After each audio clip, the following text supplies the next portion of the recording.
한 주간의 지역 정치권 소식을 알아보는 주간 정치 순서입니다. 성남시 대장동 개발 사업 특혜 의혹이 이번 대선의 최대 쟁점으로 비화하고 있습니다.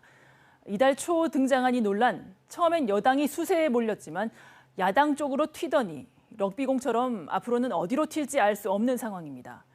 대장동 특혜 의혹이 선거 국면에 미치는 영향 알아봤습니다.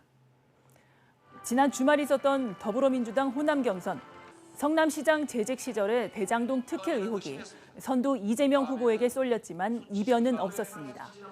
이낙연 후보는 텃밭인 광주 전남에서 턱걸이 1승을 했지만 전북에서 다시 패하며 이재명 후보가 누적 득표 과반을 이어갔습니다. 전북 경선 도중 국민의힘 곽상도 의원 아들이 화천대유 퇴직금으로 50억 원을 받았다는 소식이 전해지며 이재명 후보는 즉각 공세로 전환했습니다. 반면 내심 반전을 노렸던 이낙연 후보는 진실을 밝혀야 한다면서도 극도로 말을 아끼는 분위기입니다. 국민의힘 정신 차리세요. 자기들이 도둑질 해놓고 도둑질 못 막았다고 그 도둑 막은 열심히 노력한 사람 비난하고 그러면 되겠습니까? 코끼리라 치면 코끼리 다리도 나오고 코끼리 귀도 나오고 하는 상황이겠지요. 그러나 언제일지 모르지만 코끼리 전체가 그려지지 않겠나 싶으네요.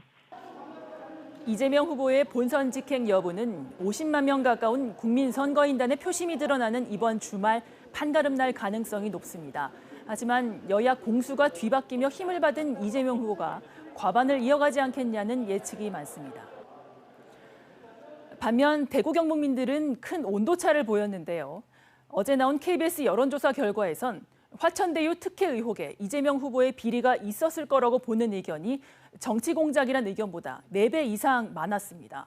그럼에도 곽 의원 아들 퇴직금 논란이 일파만파로 확산되자 수세에 몰린 국민의힘은 발칵 뒤집어졌습니다. 이틀 전 3차 토론회에서도 대장동 의혹을 언급하지 않는 후보가 없었고 후보마다 서둘러 선긋기에 나서는 모양새입니다. 한번 들어보시죠. 당장 대규모 특별검사팀을 꾸려야 합니다.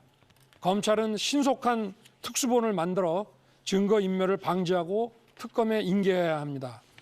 화천대유 사건이 이래 심하게 된 지가 오래됐는데 총장 계실 때 그 범죄정보과를 통해서 첩보받지 않았습니까? 곽상도 의원의 아들이 50억을 받았다는 충격적인 소식이 있었습니다. 이거는 당 지도부가 탈당을 받아줄 게 아니라 출당 제명 조치해야 된다고 생각을 합니다. 다음 달 8일 본경선 후보가 4명으로 압축되는데 그때까지 이 대장동 의혹이 각 후보별로 어떤 유불리로 작용할지 촉각을 곤두세우고 있습니다.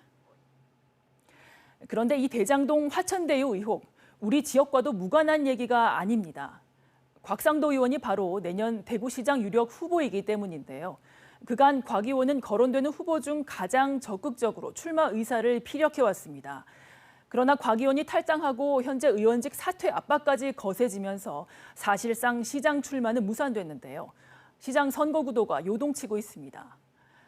먼저 권영진 대구시장은 KBS와의 통화에서 현 시장이 불출마 선언을 안 하면 출마하는 것이다. 아직 해야 할 일이 많다. 어떤 후보가 나오든 초선과 재선 때 그랬던 것처럼 3선에서도 치열한 경선과 본선을 치르겠다며 출마 의사를 처음으로 공식화했습니다.